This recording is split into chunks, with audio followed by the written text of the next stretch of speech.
ठीक है, तो आज अपन लेथ मशीन का एक बहुत इम्पोर्टेंट ऑपरेशन है उसके बारे में पढ़ेंगे अपन। इसको कहते हैं थ्रेड कटिंग, चूड़ियां डालना।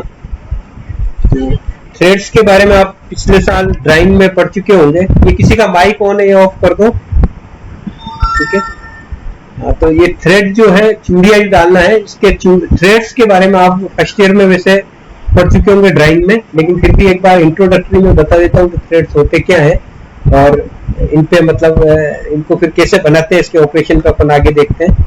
तो इसको कैसे पहले तो थ्रेड्स क्या है, किस तरह के होते हैं, इसके बारे में मैं आपको बता देता हूँ। तो सबसे पहले तो है कि इस वाले लेक्चर में आपको पहले तो थ्रेड जो है, एक लेक्चर में थ्रेड्स क्या होते हैं इसके बारे में बताऊंगा, और उसके बाद थ्रेड्स कैसे बनाए जाते हैं नेट पे, इसके बारे में अपन देखेंगे, ठीक है ना। तो थ्रेड होता क्या है बेसिकली, तो थ्रेड जो है ये क्या है कि एक हेलिकल ग्रूव होता है। आपने देखे होंगे चूड़ियां देखी ना, बहुत सारे टूल्स, बहुत सारे नट बोल्ट स्क्रूज वगैरह होते हैं, उन पर जो चूड़ियां बनी होती है वो किस शेप में होती है, हेलिकल शेप में। और हेलिक्स कर्व के बारे में आप फर्स्ट ईयर में पढ़ चुके होंगे, अलग अलग कर्व बनाए होंगे। कर्व जो है हमारा, इसमें हेलिक्स कर्व जो है ये काम में लेते हैं। तो हेलिक्स कर्व जो है ये क्या होता है बेसिकली, ये होता है कि ये उस बिंदु का बिंदु पथ है जो एक किसी सिलेंडर पे अपन माने, और वो सिलेंडर पे वो बिंदु ऊपर या नीचे एक निश्चित स्पीड से ऊपर या नीचे जाए, साथ का साथ वो सिलेंडर जो है ना अपने एक्सिस पे रोटेट हो। तो उस एक्सिस पे रोटेट होने पर जो बिंदु जो ऊपर या नीचे जा रहा है उसका जो बिंदु पथ बनेगा वो कहलाता है हेलिक्स। इस तरह का ग्रूव रहता है, उसको कहते हैं हेलिकल ग्रूव कहते हैं, और उस कर्व को कहते हैं हेलिक्स। तो जो आपकी जो चूड़ियां जो होती है वो हेलिक्स के शेप में होती है। तो बेसिकली चूड़ियां जो है, अब इनके डिटेल के बारे में अपन देख लें किस तरह से ये चूड़ियां होती है इसके। तो ये सामने आपको ये थ्रेड्स के दिखाए गए हैं, थ्रेड्स का एक डायग्राम दिखाया गया है, ठीक है ना। इसमें यहाँ पे देखें तो इस तरफ तो है ये स्क्रू के ऊपर, और ये है नट के अंदर। नट में क्या अंदर की तरफ होती है इंटरनल थ्रेड्स होते हैं, स्क्रू में बाहर की तरफ थ्रेड्स होते हैं। इन थ्रेड्स को अगर अपन पास से देखें तो यहाँ पे अपन देखें इसकी जो बाहर की, यहाँ से लेके बिल्कुल बाहर तक की ये जो डायमीटर है इसको कहते हैं हम मेजर डायमीटर, ठीक है, बाहर की डायमीटर, ठीक है। इसी तरह से जो अंदर की जो डायमीटर है ये, इसको हम कहते हैं माइनर डायमीटर, ठीक है। और इनके बीच की एक ये जो होती है जिसको पिच डायमीटर या नॉमिनल डायमीटर भी बोलते हैं, ये बीच की डायमीटर होती है। ये तीन तो डायमीटर हो गई। अब इस स्क्रू के इस पे आए तो इस पे जो ये ऊपर वाला पार्ट होता है, बिल्कुल जो टॉप वाला पार्ट, ये टॉप वाला पार्ट है, इसको कहते हैं क्रेस्ट, ठीक है। और इसके जो बिल्कुल नीचे बॉटम वाला पार्ट है इसको बोलते हैं रूट। और इस क्रेस्ट और रूट के बीच की जो डिस्टेंस है, वर्टिकल डिस्टेंस, बिल्कुल ये परपेंडिकुलर डिस्टेंस, इसको कहते हैं डेप्थ ऑफ थ्रेड, इसको बोलते हैं डेप्थ ऑफ थ्रेड। इसी तरह से इन थ्रेड के बीच में ये एक एंगल बन रहा है, ये पूरा ये एंगल बन रहा है, इसको थ्रेड एंगल बोलते हैं, ठीक है। ये इसके बारे में बताया। और इसके आप ये देखोगे तो ये जो बीच का जो स्लैंट भाग है, तिरछा भाग है, इसको बोलते हैं फ्लैंक, इसका जो भाग है इसको फ्लैंक बोलते हैं। इसी तरह से दो टीथ के बीच की जो डिस्टेंस है इसको बोलते हैं पिच बोलते हैं।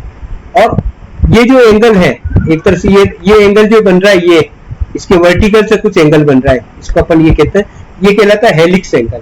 हेलिक्स जो इस तरह से जो बनता है उसको हेलिक्स एंगल बोलते हैं। ये डिफरेंट पार्ट है, ये क्या एक्सटर्नल थ्रेड है, ये इंटरनल थ्रेड है, बाकी है दोनों सिमिलर है, बस ये अंदर की तरफ होता है और ये बाहर की तरफ होते हैं। तो इस तरह से इसका ये डायग्राम्स आपको समझ में आएगा। ये जैसे आप शायद फर्स्ट ईयर में भी इसका बनाया होगा, लेकिन फिर भी मैंने आपको जस्ट आपको पता होना चाहिए इसलिए बताया। इसी तरह से आप थ्रेड्स देखें ना, तो ये थ्रेड्स कई तरह के होते हैं, इसके बारे में भी बताता हूँ। इसमें ये मैंने आपको लैंग्वेज में भी अभी तो समझाया है, और ये आपको लिखा हुआ भी है कि मेजर डायमीटर या नॉमिनल डायमीटर क्या होती है, माइनर डायमीटर लिखी हुई है, क्रेस्ट क्या है, रूट क्या है, ये मैंने जो बोला है वो डायग्राम के हिसाब से आपको समझ। फ्लैंक क्या है, ठीक है, पिच क्या है, लीड क्या है, ये सारी चीजें आपको मैंने बता दी है, ठीक है। इसी तरह से दो तरह के थ्रेड होते हैं, ये भी मैंने बता दिया। एक्सटर्नल थ्रेड जो बाहर की तरफ होते हैं, इंटरनल थ्रेड जो है वो अंदर की तरफ होते हैं, ठीक है। ये इनके फोटो देख लो आप, फोटो में देखोगे तो ये है, ये सारे एक्सटर्नल थ्रेड है, जबकि ये अंदर की तरफ ये बने हुए ये इंटरनल थ्रेड है, ये सारे एक्सटर्नल थ्रेड है। तो इनके फोटोज हैं ये, ठीक है। इसी का ये वापस डायग्राम उसी तरह से समझाया गया है कि जैसे ये थ्रेड है तो ये अंदर की तरफ जो होते हैं इस तरह से थ्रेड है, उनको इस तरह से डिनोट करते हैं, और स्पेसिफाई इस तरह से करते हैं, ये लिखा हुआ M12 by 1.75। M12 का मतलब 12 M तो हो गया मेट्रिक थ्रेड, 12 है उसकी नॉमिनल डायमीटर या मेजर डायमीटर, ठीक है।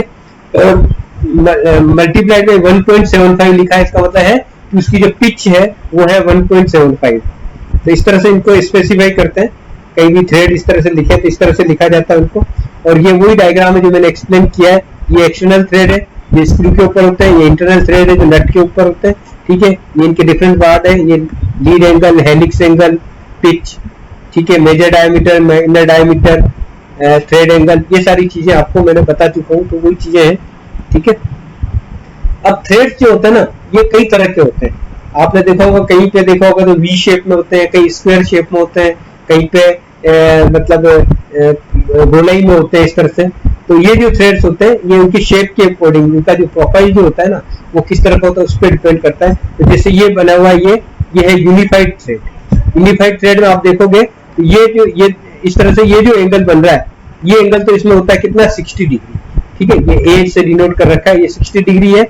और डी जो है इसकी जो ये डेप्थ ऑफ थ्रेड है ये आती है 0.6134 ऑफ पिच। पिच जो है ये इसकी ये पिच है, तो इस तरह से ये है। तो इस तरह से थ्रेड जो होता है उसको यूनिफाइड थ्रेड बोलते हैं। इसी तरह से अमेरिकन थ्रेड होते हैं, उसमें भी ये एंगल तो होता है 60 डिग्री, लेकिन पिच और इसका जो रेशियो रिलेशन होता है ये अलग होता है, ठीक है। इसी तरह से वी शेप में ये शार्प थ्रेड है, जिसमें आप यहाँ पे देखोगे यहाँ पे फ्लैट है सरफेस, ठीक है, इन अमेरिकन थ्रेड में या यूनिफाइड थ्रेड में। जबकि यहाँ पे शार्प में बिल्कुल शार्प कॉर्नर होता है, ठीक है। यहाँ पे भी ये 60 डिग्री होता है और डेप्थ और इसका रिलेशन ये दिखाया गया है, ठीक है। इसी वजह से आइसो थ्रेड जो होते हैं इसमें भी एंगल तो 60 डिग्री होता है, लेकिन पिच के जो रेशियो होता है, डेप्थ और पिच का रेशियो, ये आपको अलग दिया गया है। और एक ये बहुत विदवर्ड थ्रेड, इनको BHW भी बोलते हैं, इनका पूरा नाम है ब्रिटिश स्टैंडर्ड विदवर्ड। BHW थ्रेड जो अपने इंडिया में ज्यादा काम आते हैं। इसमें आप ये देखोगे तो ये एंगल जो है ये 55 डिग्री है, इसमें ये जो एंगल है ये 55 डिग्री है। और पिच और डेप्थ ऑफ थ्रेड का जो रिलेशन है वो ये दिया हुआ है 0.8403 ऑफ पिच, ठीक है। इसी तरह से यहाँ पे ये जो है ना, यहाँ पे ये रेडियस होती है बहुत छोटी सी, तो ये रेडियस जो दी हुई है ये दी हुई है 0.137 ऑफ पिच। तो इस तरह से इसका होता है। तो ये सारे जो थ्रेड्स है ये किस तरह वी शेप में, ठीक है ना। तो इनको सबको वी थ्रेड बोलते हैं, लेकिन अलग अलग एंगल और अलग अलग इसके हिसाब से इनकी अलग अलग हो जाती है नाम। अब आगे अपन देखें तो ये कुछ थ्रेड्स होते हैं ये स्क्वायर शेप में होते हैं। स्क्वायर शेप में आप देखोगे तो ये जो इस तरह से बिल्कुल स्क्वायर पे बने हुए हैं, इनका प्रोफाइल अगर देखोगे तो, ठीक है ना। तो ऐसे थ्रेड वहां काम आते हैं जहां हमारे को पावर ट्रांसमिट करनी होती है। अब जैसे आपने देखा होगा ऐसे थ्रेड किसके होते हैं, आपने जैसे वर्कशॉप में ये जा वगैरह देखी होगी, ये वाइस वगैरह, वाइस के अंदर जो मूव करते हैं अंदर जो थ्रेड होते हैं वो इस तरह के होते हैं। या आपने गाड़ियों के जो जेक देखे होंगे तो जेक में जो थ्रेड होते हैं वो इस तरह के स्क्वायर थ्रेड होते हैं, ठीक है ना।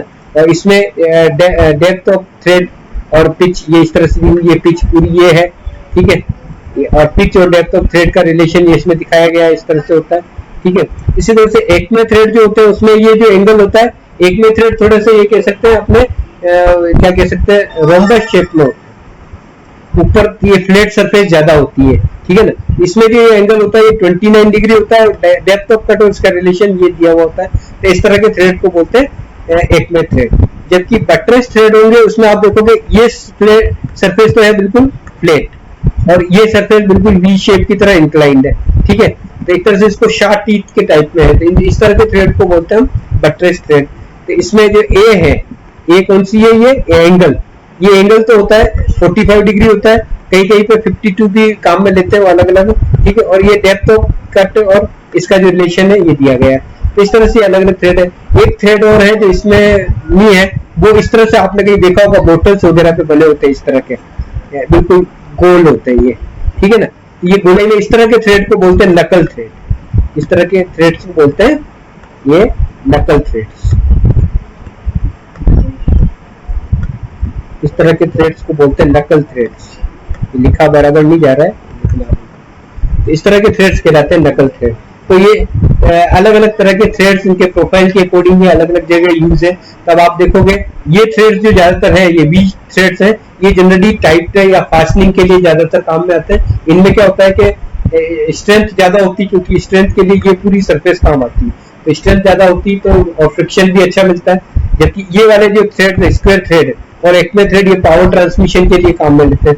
जबकि बट्रेस थ्रेड दोनों का कॉम्बिनेशन है, वी थ्रेड और स्क्वायर थ्रेड का कॉम्बिनेशन है। ये जनरली काम में लेते हैं हम कहाँ पे, जहाँ पावर ट्रांसमिट भी करनी है और पावर ट्रांसमिट एक साइड से ही हो रही है, जैसे इधर से ही हो रही है उस तरफ से हम लेते हैं, तब इस तरह के थ्रेड्स को काम में लेते हैं। तो ये अलग अलग थ्रेड के प्रोफाइल है कि किस तरह से ये थ्रेड्स होते हैं, ठीक है ना। तो ये मैंने इस पे लिखा भी है कि एक्मे थ्रेड्स का काम में लेते हैं, ठीक है, बट्रेस थ्रेड का काम में लेते हैं, स्क्वायर थ्रेड्स का काम में लेते हैं। इसका ये इसमें ये लिखा हुआ भी है, इसको आप पढ़ना, मैंने बोर्ड के तो आपको बता ही दिया है, ठीक है ना। फिर आता है कि थ्रेड्स को बनाना कैसे तरीके के, थ्रेड्स किस तरह से बनाए जाते हैं। तो एक तरीका तो है ये टेप एंड डाई मेथड और दूसरा है लेथ ऑपरेशन से, ठीक है। और टेप और डाई मेथड आप फर्स्ट ईयर में कर चुके होंगे या नहीं भी किया होगा तो पढ़ा तो होगा।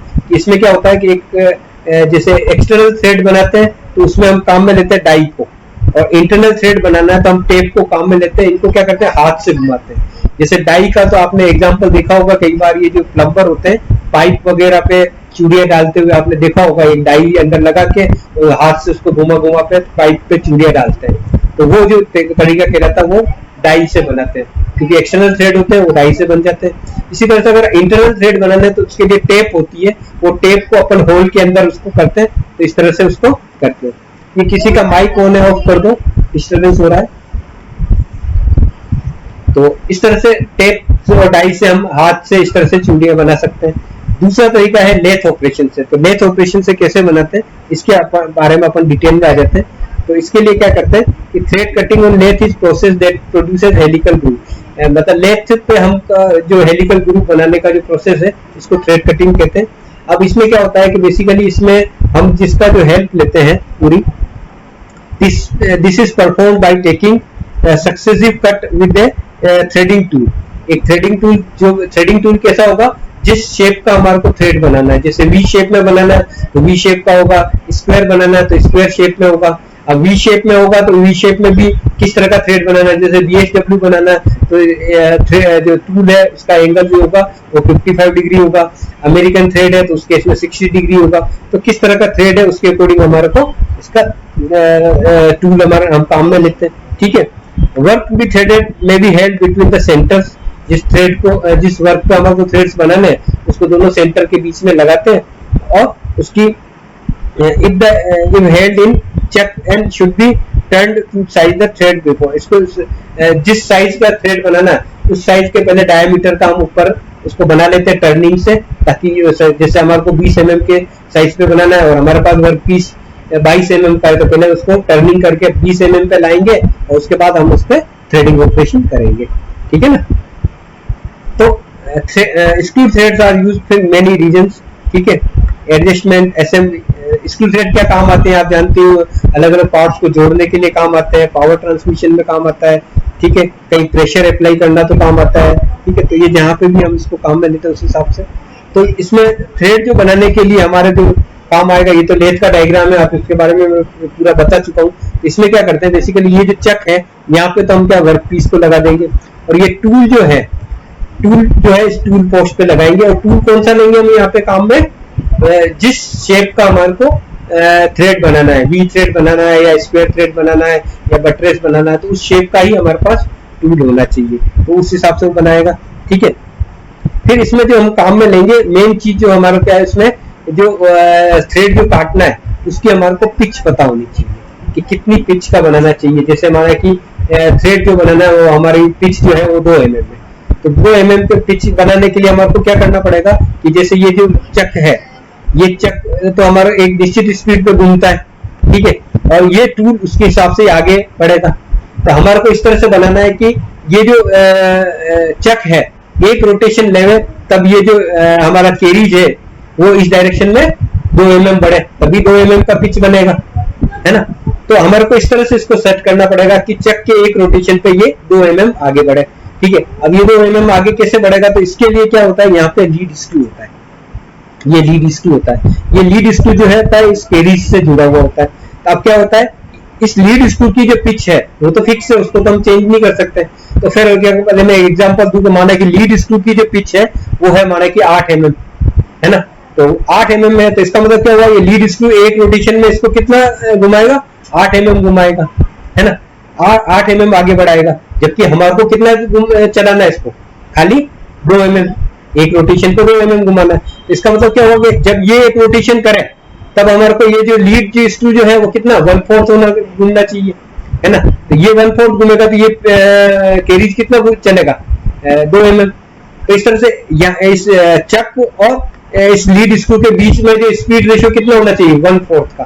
तो ये गियर रेशियो है, ये गियर रेशियो कैलकुलेट करना पड़ता है ताकि उसी हिसाब से ये चक आगे बढ़ेगा, ठीक है ना। तो इस चीज को हमारे को सेट करना पड़ता है। तो इसके लिए क्या करना पड़ता है, यहाँ पे जो गियर बॉक्स है, इस गियर बॉक्स में हमारे को उसको सेटिंग करनी पड़ती है। तो वैसे हमारे को ये तो मैंने आपको बताया कि इस तरह से गियर रेशियो आएगा बेसिक कंसेप्ट के हिसाब से, लेकिन आपको मशीन पे काम करते समय इतनी कैलकुलेशन करने की शायद जरूरत नहीं पड़ेगी।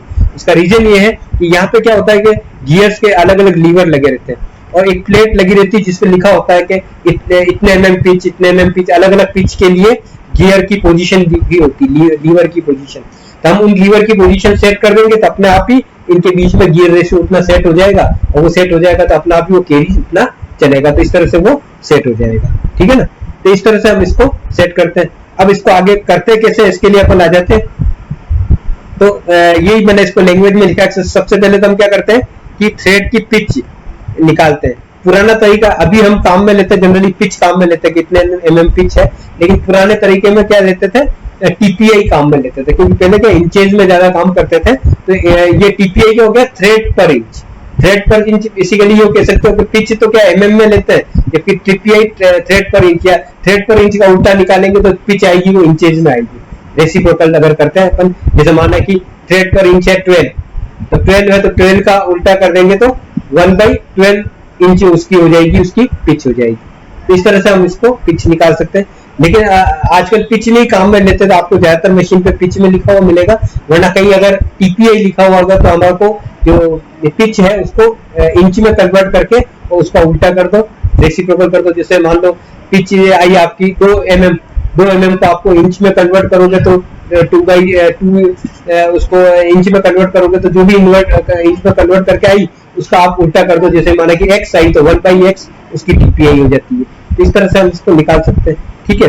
फिर हमारे को टूल को शार्प करना है, किस तरह से, जितने एंगल का वो हमारे को टूल हो।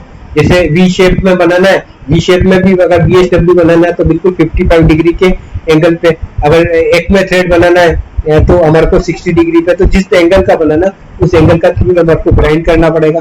फिर हमारे को टूल को क्या वर्क पीस पे, टूल वर्क पीस को तो चक पे लगाना है और टूल को उसकी सही पोजीशन पे टूल पोस्ट पे लगाना है, ठीक है।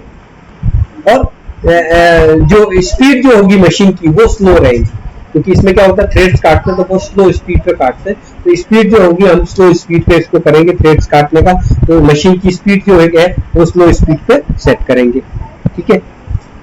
फिर आता है कि स्प्लिट नट जो होता है, एक जो कैरिज को हम चलाते हैं ना, तो कैरिज की जो पोजीशन है उसको सेट करने के लिए एक स्प्लिट नट एक लगा रहता है। उसको एंगेज करने पे कैरिज आगे बढ़ता है, उसको डिसएंगेज कर देते हैं तो कैरिज रुक जाता है। तो उसको ऑटोमेटिक फीड पे सेट करना है, वो करना पड़ता है, ठीक है। फिर एडवांस कंपाउंड स्लाइड, फिर कंपाउंड स्लाइड को आगे बढ़ाते हुए हम उसको टूल को वर्क पीस पे बिल्कुल टच कर देते हैं। तो ये मैं डायग्राम से बताता हूँ, ये डायग्राम बना होगा, एक नहीं, ये डायग्राम नहीं, मैं यहाँ बता देता हूँ आपको, ये आगे ही है। इसमें क्या करते हैं, ये डायग्राम जो है यहाँ पे हम क्या करेंगे, इस टूल को, एक मिनट ये बने हुए इसको मैं मिटा देता हूँ ताकि आपको कंफ्यूजन नहीं हो।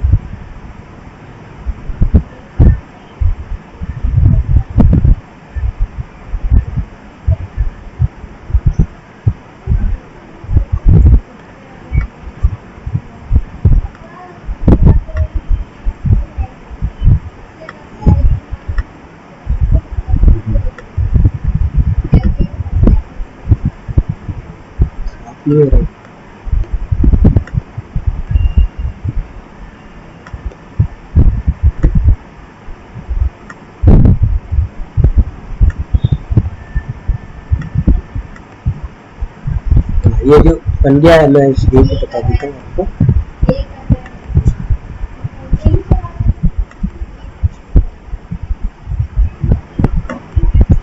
यहाँ पे आपका जो वर्क पीस लगेगा इस वर्क पीस पे यहाँ टूल को क्या करेंगे, हम टच कर देंगे बिल्कुल। ठीक है, अब इसको यहाँ पे टच करने के बाद हम क्या करेंगे, इस केरीज को इधर ले लेंगे। केरीज को इधर लेने के बाद हम क्या करेंगे, इसकी जैसे डेप्थ ऑफ कट तो हम प्रोफाइल के अकॉर्डिंग निकाल लेंगे कितना डेप्थ ऑफ कट लेना है, तो उसके हिसाब से हम उसका 1 mm से ज्यादा डेप्थ ऑफ कट नहीं देंगे। तो यहाँ पे डेप्थ ऑफ कट सेट करने के बाद अब हम क्या करेंगे, यहाँ पे भी आपका ये यहाँ पे स्प्लिट नट है, इस स्प्लिट नट को एंगेज कर देंगे। एंगेज कर देंगे तो ये, और मशीन को ऑन कर देंगे तो ये केरीज इधर चलेगा और ये वर्क पीस चलेगा, और जिस दूरी तक हमारे को थ्रेड लेने वहां तक ये थ्रेड इस तरह से कट हो जाएगा। तो एक बार में 1 mm तक डेप्थ जितना हो जाएगा, हमारे को जितनी mm तक का डेप्थ लेना है उतना उस हिसाब से फिर अगले रोटेशन में वापस इसको क्या करेंगे, उल्टी मशीन को चला के वापस इसी पोजीशन पे ले आएंगे, फिर वापस जितना डेप्थ ऑफ कट लेना उतना देके और फिर वापस इसको चला देंगे। तो इस तरह से बार बार रोटेशन देके हम इसको थ्रेड काट लेंगे। तो इस तरह से ये पूरा इसका सेट होगा। ठीक है ना, तो ये मैंने इसका प्रोसीजर पूरा लिखा है। At the end of cut disengage the split nut, last जब हमारा जहां तक थ्रेड काटना है वहां तक रखने के बाद स्प्लिट नट को डिसएंगेज कर देंगे और उसको पीछे लेके या उसी पोजीशन में रखते हुए मशीन को उल्टी चला देंगे। तो ये वापस केरीज जो है अपनी पोजीशन पे आ जाएगा। उसके बाद वापस डेप्थ ऑफ कट बढ़ा के और वापस इस तरह से, और फाइनल जो फिनिश कट होगा वो हम बहुत कम देंगे और फिर उसके बाद फिनिश कट लेके और फिनिशिंग थ्रेड कट इसको दे देंगे। इस तरह से हम इसमें थ्रेड बना सकते हैं। अब इसमें क्या है कि प्रिकॉशन क्या क्या रखने हैं, कि एक तो क्या है कि क्योंकि इसमें स्पीड ज्यादा रहती, कटिंग ज्यादा, तो कूलेंट बराबर चलता रहना चाहिए। ठीक है, और कोई भी मेजरमेंट ले रहे हैं, क्योंकि डेप्थ ऑफ कट मेजर ले रहे हैं या कहीं पे भी मेजरमेंट ले रहे हैं, तो हमारे को क्या करना पड़ेगा, मशीन को रोक के ही मेजरमेंट लेना है। ठीक है, never use caliper on the working, caliper से जब भी मेजर ले रहे हैं तब भी हमारे को मेजरमेंट ले रहे हैं तो उसको मतलब मशीन को रोक के ही मेजरमेंट लेना है। तो इस तरह से ये ध्यान रखना है। ठीक है, make sure lead screw is clean and oil, lead screw जो है वो पूरा साफ होना चाहिए, उसमें कचरा होगा तो आपकी मशीन का जो केरीज का मूवमेंट वो स्मूथ नहीं होगा। ठीक है, कूलेंट बराबर चलते रहना चाहिए ताकि क्या है कि वहां पे टूल के वहां पे फ्रिक्शन कम से कम हो और ठंडा रहे। ठीक है, make sure machine tool oil is required, और मशीन में भी जो जगह जगह यहाँ पे भी ऑयलिंग वगैरह जरूरत है वो प्रॉपर ऑयलिंग होती रहनी चाहिए। ठीक है, ये कुछ प्रिकॉशंस है। तो इस तरह से हम थ्रेड कटिंग कर सकते हैं। और ये थ्रेड कटिंग का ये सारा जो है ये बताते हुए डिफरेंट ऑपरेशन मैंने पहले ही बता चुका हूँ। तो इस तरह से हमारा लेथ का जो चैप्टर है ये पूरा कंप्लीट हो जाता है। नेक्स्ट अपन जो शुरू करेंगे